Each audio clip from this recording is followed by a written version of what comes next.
Hello everybody, I'm James with the FutureMaker Lab.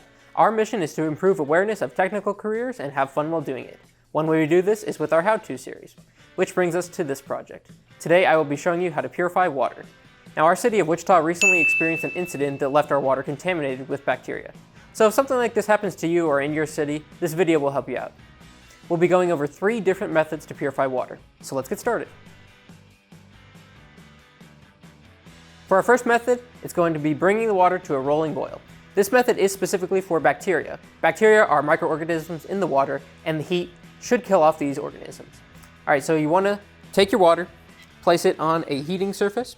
We're using a heating pad, but you can use a stove or any other warm surface. All right, so you're going to activate it. Now, while that's boiling, I'd like to take a moment to talk about the applications of this method. The one that comes to mind is the culinary field. If you have a passion for food preparation, there are a lot of careers to consider. Perhaps you could be a chef, a baker, or even a food chemist.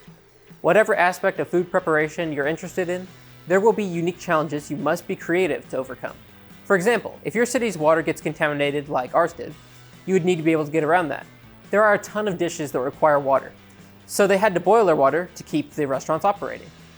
It's something you don't expect to come up against, but knowing what to do will help you. In fact, WSU Tech has a culinary program that includes a culinary innovation and sustainability course.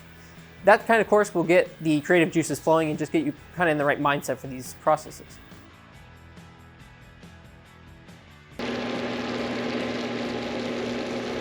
Okay, now that the water has been boiled, all you have to do is let it cool off, and then you can use it to drink, to wash, or you can use it for cooking. All right, so now that we've tried that method, let's go take a look at our next one. Okay, our second method is called distillation. This process is the same as the last one. You're still going to bring it to a rolling boil, but we're going to add a few other steps. All right, so what you're going to want to do is take a cup and the lid from your pan and just set it like this. Make sure it's balanced. All right, so what's happening? The heat is evaporating the water. The water is turned to steam, it hits this lid. Once it hits the lid is actually cooler, so it will be condensed back into water. The water will then drip into this cup, and you'll have completely pure drinking water.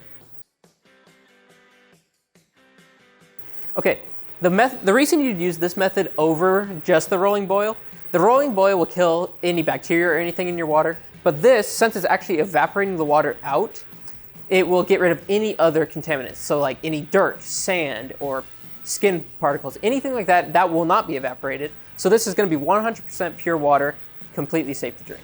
Now this process does take quite a while, so we're going to cut back to our lab where we have this set up, and we're going to show you the process over a couple hours.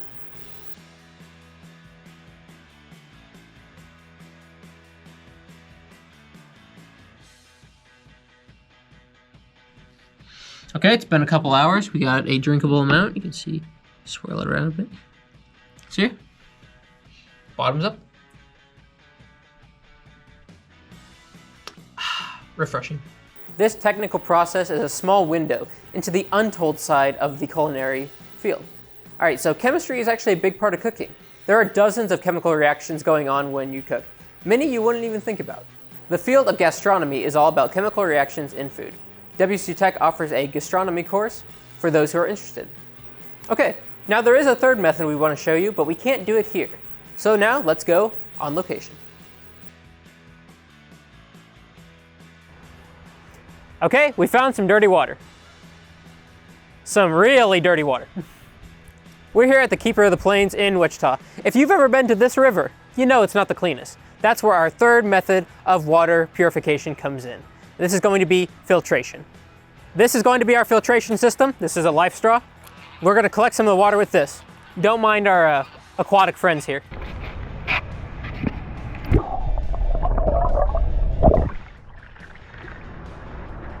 We've now acquired our water.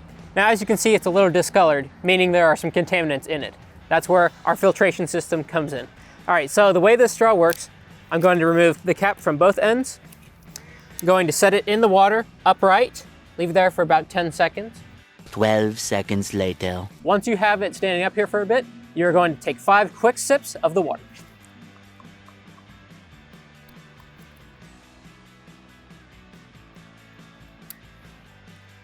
And it's as easy as that. It's, it's fast, it's quick, and just to prove that I wasn't faking it.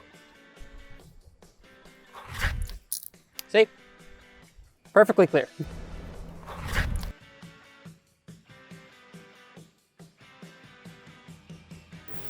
So those are 3 ways to purify water. Hopefully this will help you at some point and gave you a little bit of insight into its application in the culinary field. Don't forget to like, share, and subscribe. And from all of us here at the FutureMaker Lab, thanks for watching, and we'll see you next time.